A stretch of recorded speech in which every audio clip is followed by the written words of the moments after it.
Hello, this is Blade Gripes, and this is going to be a video all about color. If you remember the last video I did of this kind, the last art gripe, it was a video about line art. And I specifically drew line art of Tristana from League of Legends. I figured I might as well just go ahead and finish that off, so this one is going to be exclusively about color. So I won't be doing the line work in this video, if you were wondering. I will put a link and you can go watch that one. So, off we go. Okay, I'm going to go ahead and tell you that I really would rather be playing Dark Souls right now, doing a part of that. The past couple of months has been a big, mess since we've been doing a lot of renovations to the house around here, and plus I have been doing the Dark Souls thing, so I haven't gotten a lot done as far as the animation goes. I'm probably about, I don't know, almost halfway done, but in my mind that's nowhere near. As far as what I'm doing here, just kind of generic stuff. Again, I don't paint to one layer. What I do, I create individual color zones so that I can select things a bit easier. And that's what I'm doing here. I'm just going through and wanding off all the line areas that I've already drawn, then going back over, and in this case, like, for example, her hair obviously is not going to be pink. Or it could be, I guess, whatever. One of the skins she actually uses is pink. But I'm just using pink or hot red or whatever I'm just using that as an easy way to tell exactly what it is that I'm coloring in. And then once you have that, you control U to do just that, and you change the color to whatever you want it to be. You hit colorize, and that'll allow you to colorize it to whatever it is that you want. Or you can just change the hue manually. Here, doing the same thing with the eyes and so on. So that's what I'm going to be doing in this first little part that I'm probably going to skip through. And after this ends, then I will jump straight into post-commentary. So I won't go too in-depth as far as different methods just yet. So for the time being, I will just say that as far as organizing your layers and everything goes, in Photoshop specifically, this can be a big problem, because Photoshop does not handle having bunches of layers all together particularly well. It tends to use a lot of memory. So really, painting to one layer is probably your best bet, if you can actually pull it off. Which a lot of people can. But for me, this is just the way I feel the most comfortable drawing these things. I forgot a little bit of the lines that I didn't put in earlier. So I just copied them over from the other one. But in this case, this is just how I feel the most comfortable, so this is what I'm going to be doing. As far as organizing them goes, you can just say, make one big blob as your bottom layer, and then just put everything that's more refined over it. That is to say, I can make, the whole drawing blue, and then just go back over, like, the shirt with red, and, since that layer would be sitting on top of that blue, then it would just look like a shirt sitting on top of it. The red would be on top. You would see the red, and you wouldn't see the blue under it.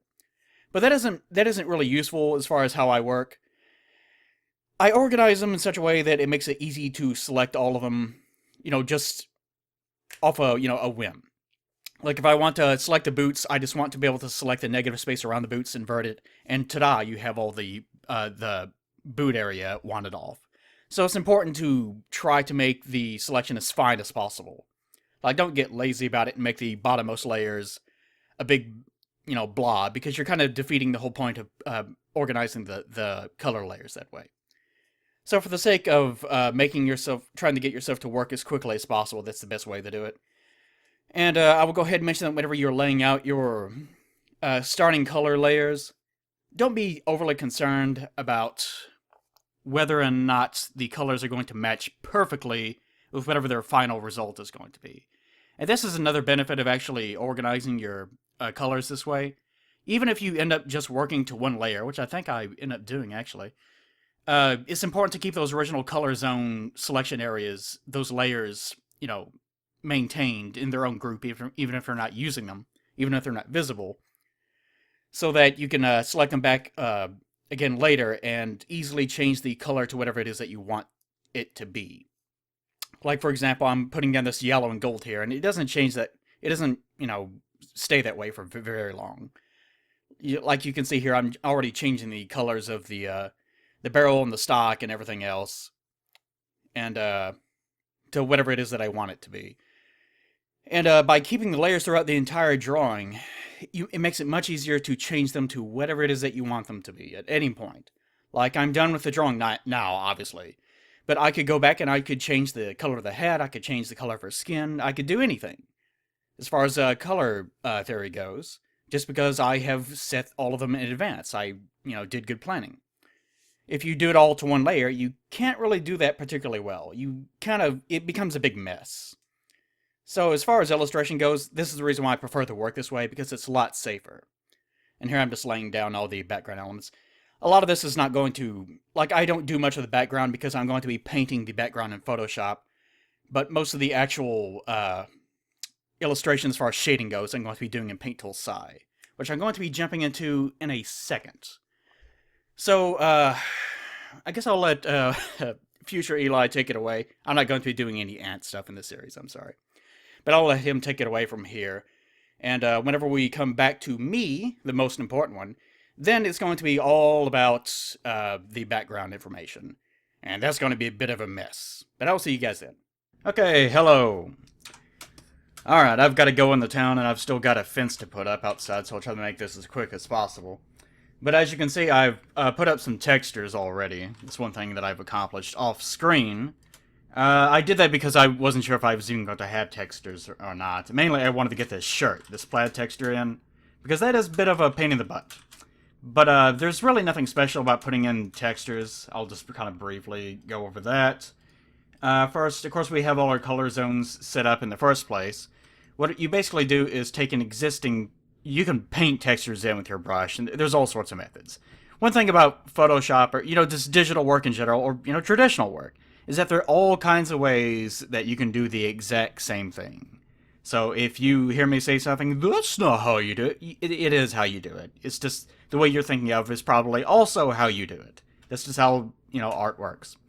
But the way that I was doing it, I would take in a basic texture of some kind. Let's see.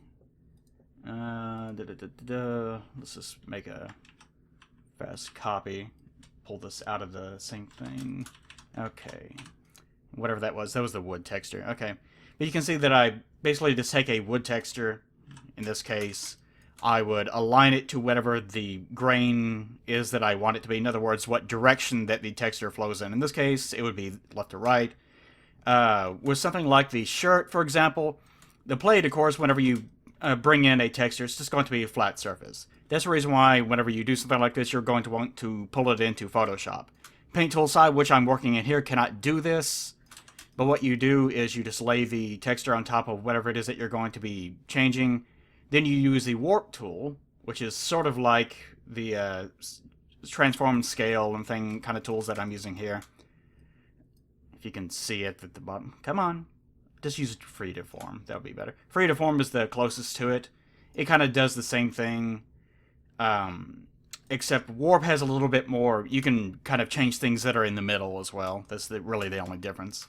But it is a little bit more useful. Actually, I missed a button here. Let's go ahead and get rid of that. Where's my gold? I think I called it bronzing or something. Yeah, there we go. No, it's not there. Huh. What's controlling it then? Huh. This is strange. I'll have to fix that later. For now, I'll just go in and just do it manually. But anyways, yeah, whenever you pull that in, the only thing that you have to do is just get it to where it's following the contours of whatever it indicates. Her boobies, You just want to get it to follow the contours of whatever it is that you need it to follow. It's better. Go ahead and save that. And then once you are done with that, it depends on how you're working, but of course I keep all my color zones to their own layers so that I can easily, let's go with, just since I'm talking about the shirt, the over shirt, you select everything that is, you kind of just select in the empty field, where you know that things are not, and then you just invert it. Well, actually, you don't invert it in this case. In this case, you would just keep the selection to whatever it is not, then go back to whatever your texture is and hit delete, and it would get rid of everything that's around it. And in this case, this is set to multiply. It would look like this normally. I adjusted the color to make it blend in a little bit better with the red shirt that's kind of under it. Then you just set it to whatever that you need to set it at. The best thing might not be multiply. Like in this case, the leather, it's going to be, for me, I decided to go with the normal leather. and just reduce its opacity. Actually, that doesn't seem quite right. Oh, it's because in the original Photoshop version, I was working in darker color. And that's the reason why it's not picking up on it right here. It's something I might have to change later on. But this is all stuff that I'll have to worry about later. Not have to worry about them. But for the time being, I'm just going to show you briefly, before I go into town and get all that shit done, a method of just going over and doing some basic coloring. Let's see. I've already gone over, people ask me this all the time, and I keep pointing them back to the video in which I explained it, but I guess I'll have to explain it every time. This is my line work brush. I have 4 basic ones that I tend to use. I use the line work one most of all, of course. But in this case, I have... These are all of its settings. Just the size does not matter. You can change size on the fly. Which I'm doing this with my tablet, by the way, if you're wondering. And density, I tried to keep around 100%, but not at 100%. That gives me a little bit more leeway as far as pen pressure goes. Other than that, it doesn't really matter. Of course, the settings are going to differ between which program that you're using, but the general idea is that you want to have it set up so that with a line work brush, you can, you have quite a bit of control over how much pressure that you're putting down. And since it's a line work brush, you need to make sure that it's not like an airbrush in which there's going to be, this is a good one. It's not going to be an airbrush like this, in which you're getting a lot of sort of dithering around the edges because it's an airbrush. That's how it works. You want it to be as hard as possible. That way you have definite control over lights and darks. Anyways, paintbrush is kind of the same thing. I use this mainly for just laying down paints, which I don't really do that much anymore, but I guess I'll use it in this case. Blending I use for blending the paints, which since I'm going to be working to a layer on its own is really not going to be that much of an issue right now. But I kind of do this to just go back over and push things around. And paint blend. I forget what I use. I can't even really remember what I use this one for. I rarely use it, which is why it's over here. But I think I mainly just use that for creating sort of more water kind of effects, which I very rarely do, so it's not really something I'm going to worry about. One thing that common misconception about creating any sort of color is that people use like a million different brushes, which is not the case. People don't use a million different brushes. Usually they only use like 1 or 2, and they kind of just work around it, digitally anyways. If you're going to be working traditional paint, then yeah, you're going to need to do a lot of shit, which I won't even try to get it into, because that becomes a nightmare. One of the reasons why I went digital. But in the case of Tristana here, I actually started going in on Photoshop and trying to do something a bit more realistic as far as the shading goes. But I decided that, for once, I was going to try to control my baser instincts. And in this case, if I can get selection correct, invert it. Okay, come on, invert it. That way we're working only with the hair, which is what I'm going to demonstrate. I thought I would control my baser instincts and decide, I'm going to go with more of a basic approach to the coloring. And in this case, rather than, let's see, I'll first demonstrate the kind of method that you use for realistic shading, I guess. Actually, realistic shading, let's go ahead and copy the hair, since I'm thinking about it this way. Okay, this is the hair. Let's go ahead and multiply. That looks pretty nice. Actually, I should change the color of her hair later on.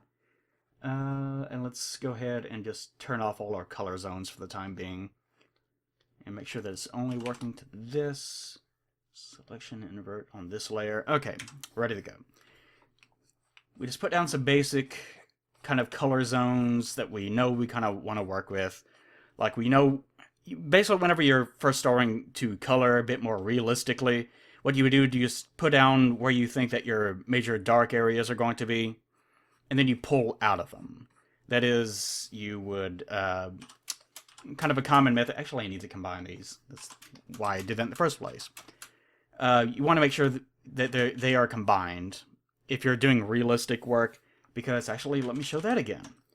Because the method you use, and I can hold down Alt and use my eyedropper tool to do this, is you go to your eyedropper tool, however you're going to do it, and I'm holding down the Alt key once again, and you select the outside layer of whatever it is that you're coloring, because every brush has sort of a hard middle, and then the outside edges kind of try to blend in. That's just how it works. And you select the outside edges or whatever it is, and then you kind of go back over, and then you just consistently keep doing that over and over again until you kind of get the look that you want.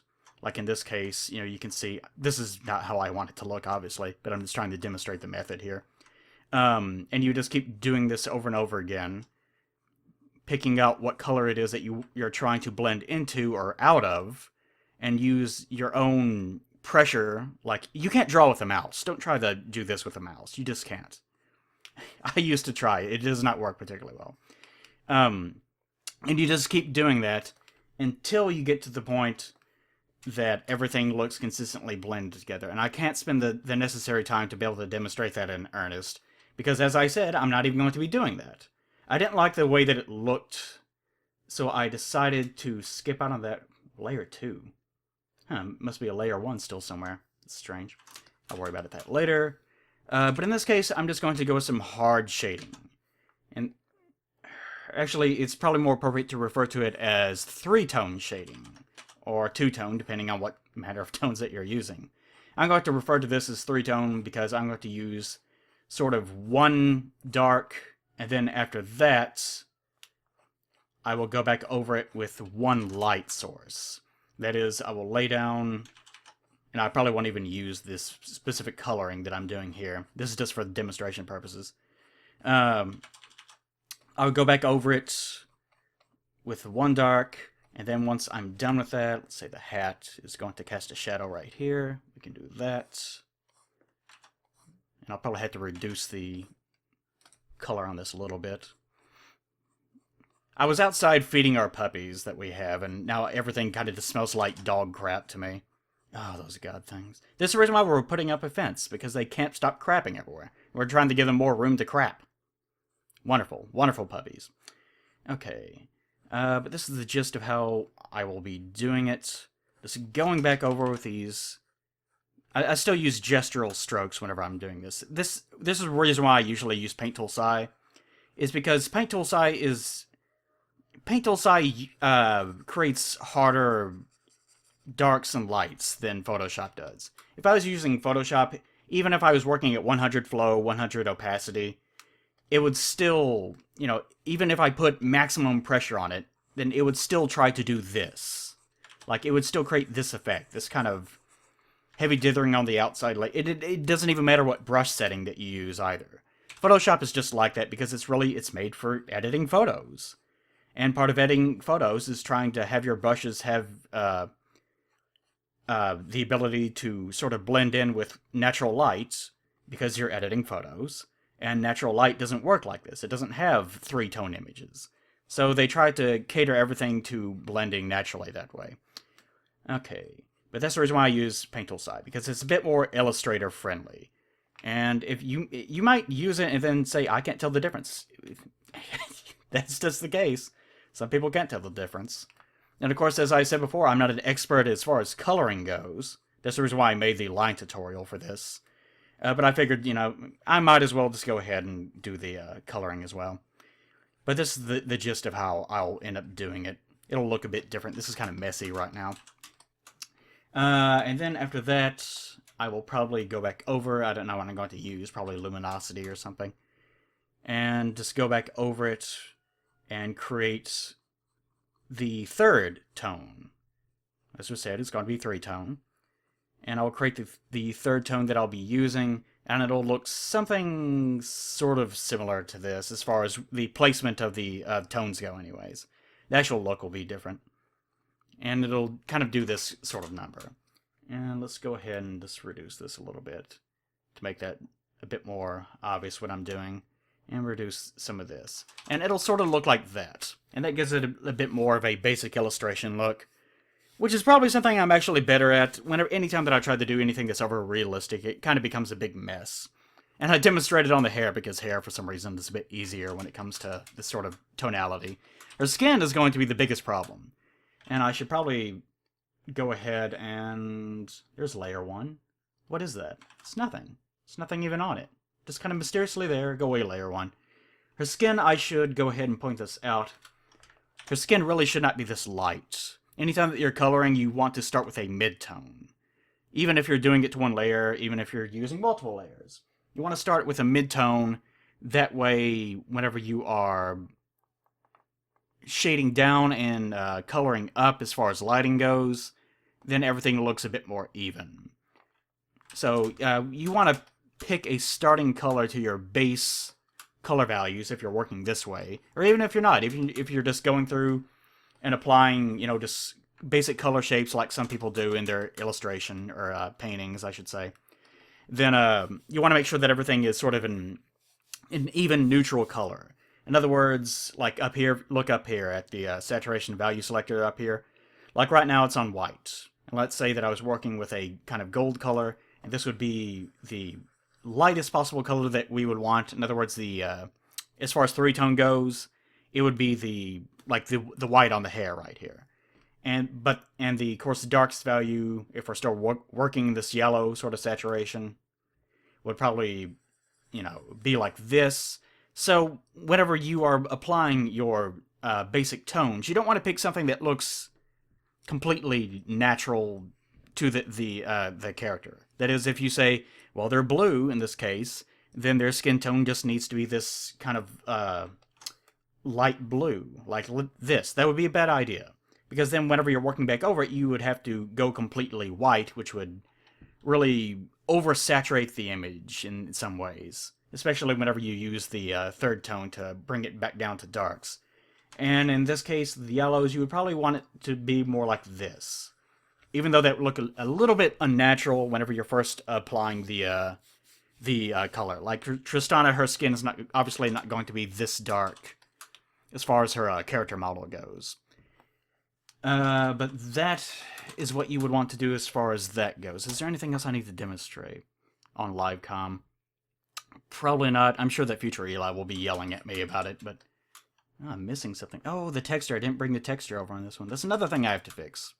But this is the reason why you don't do LiveCom as far as paintings go, because there's just too many things going on at the same time. Anyways, that's the basics of how that is done. I need to go back outside and continue building our fence. So I will leave it there for the time being, and I will let future Eli take it away and ramble however he wants to ramble.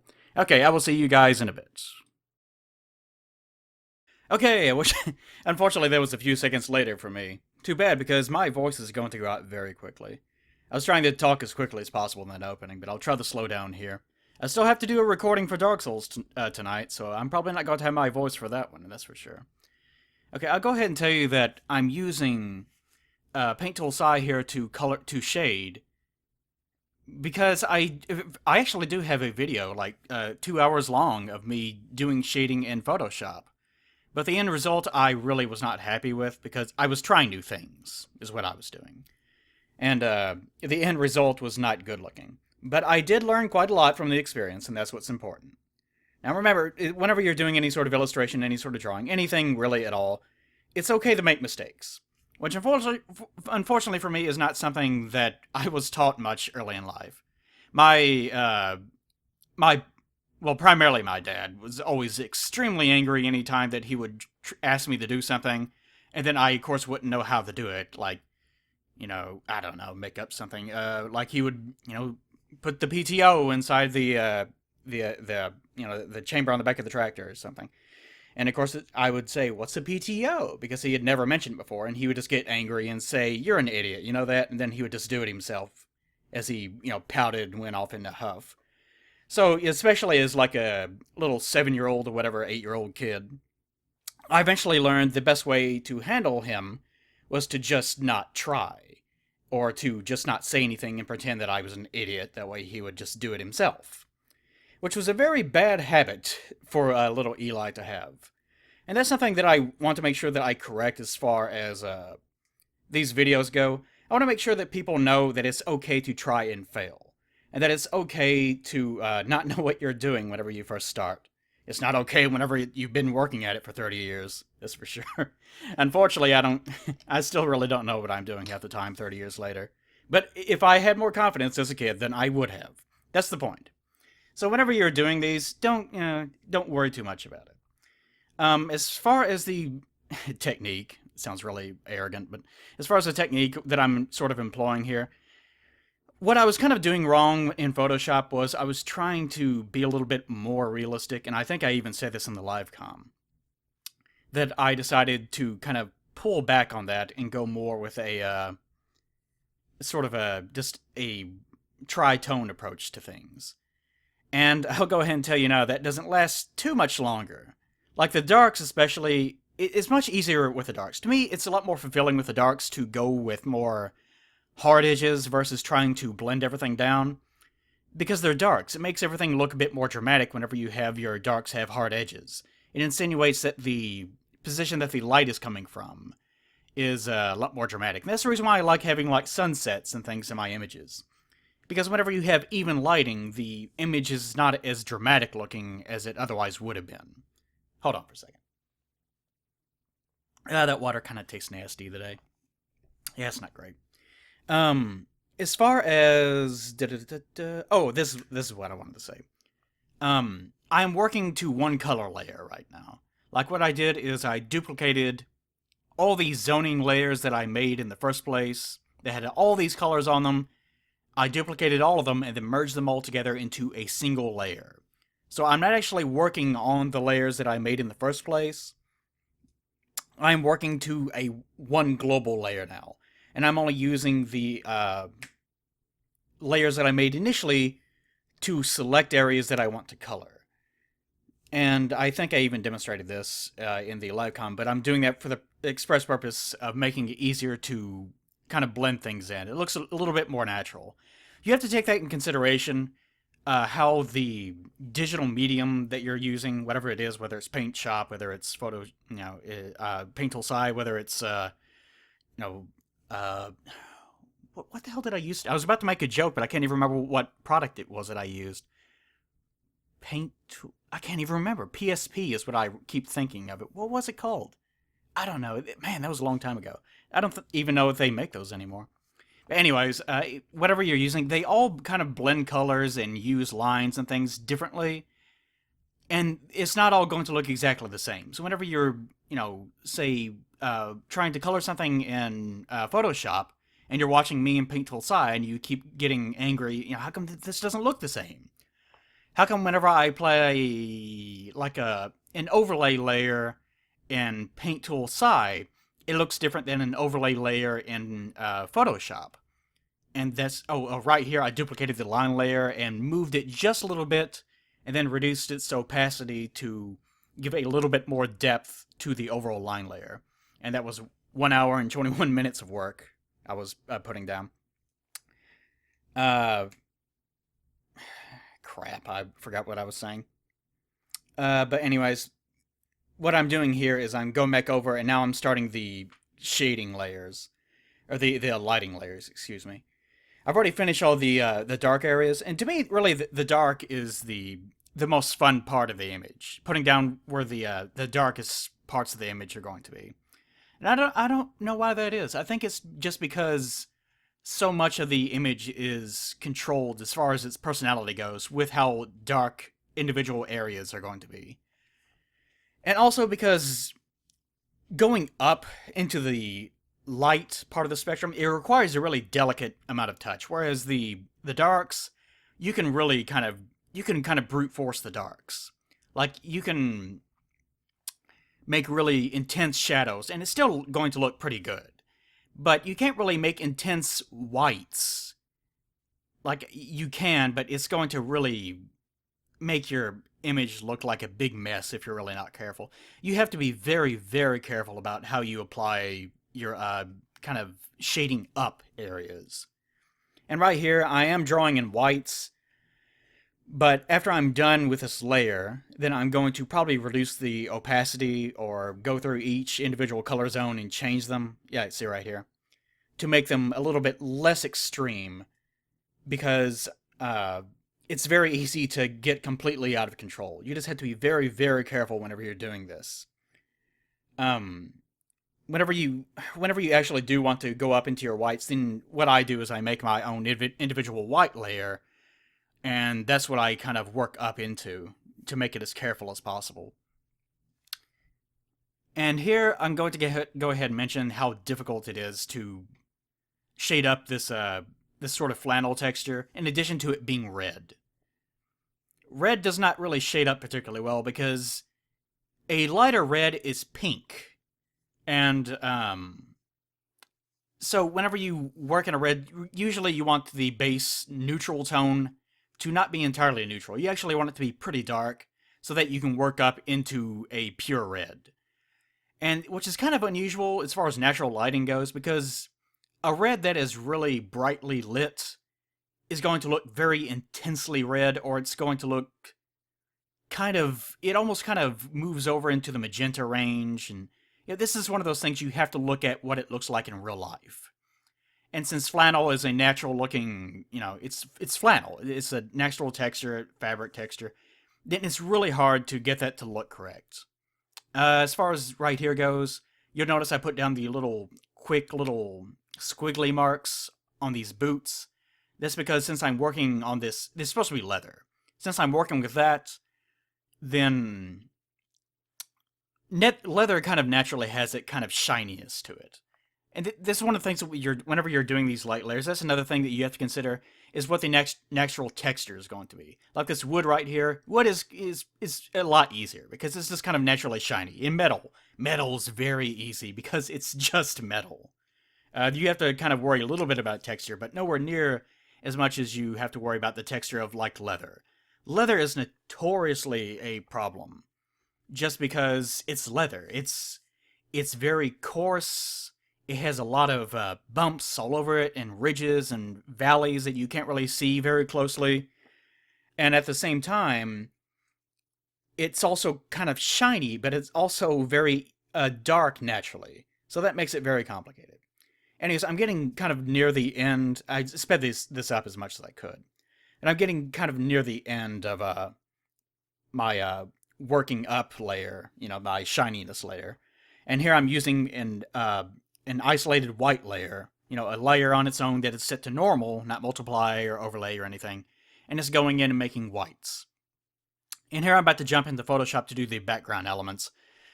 But I don't even know why. I think I was just playing at this point. And the next section is going to involve a lot of playing, but here I was just kind of preparing the look of these posts as much as I could before I went in to Photoshop. Because again, I was trying to make sure that all the painterly looking stuff was done entirely in Paint Tool Sci, because I just like the look of it a lot better. And I went ahead and kind of made them look sort of as brightly lit, accented as possible, because I did have it in my head that I was going to do a sunset. And here we go into Photoshop, which is, if you want to see me playing for about 5 hours, then strap in, kids, because that's what this ends up being.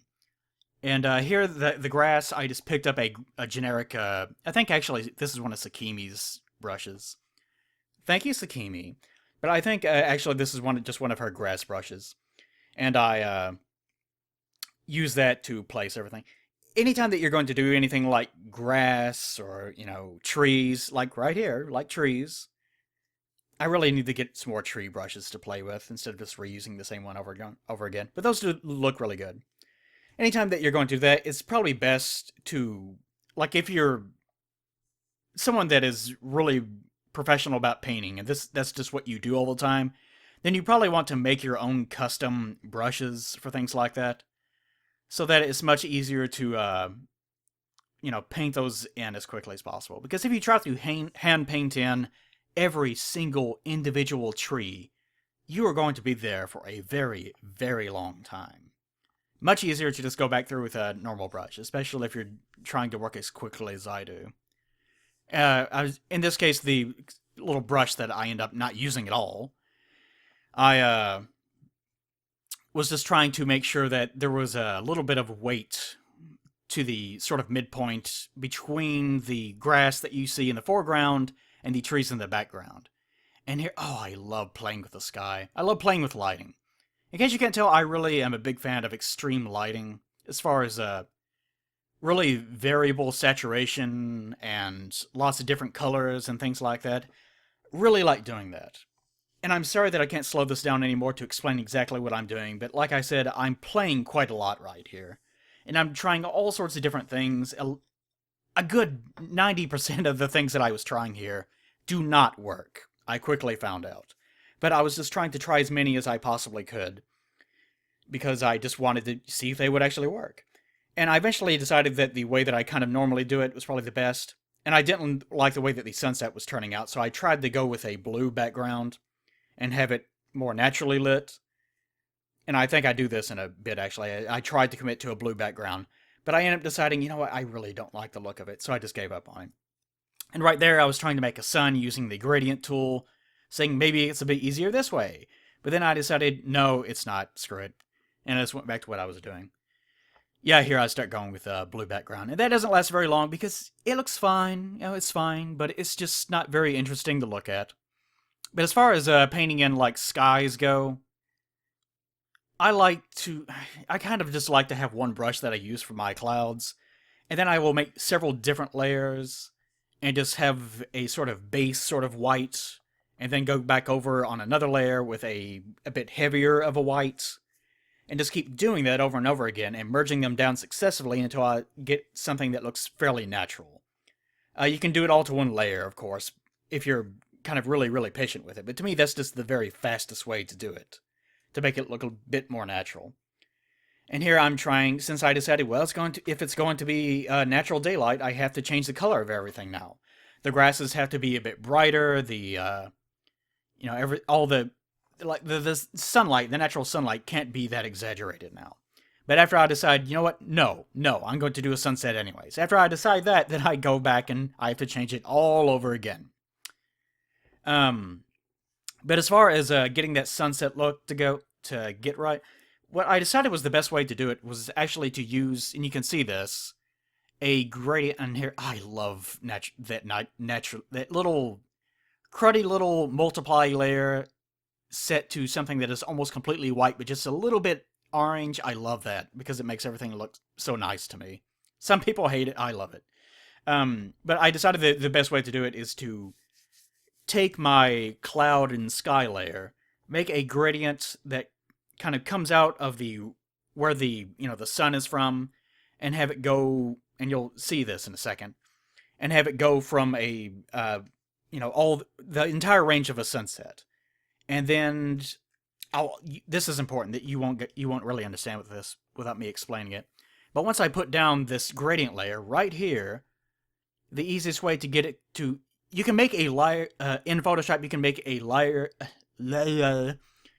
a layer combine only with the layer that you want it paired with by selecting both of them. Like, hold Shift, select the one on top and then the one under it.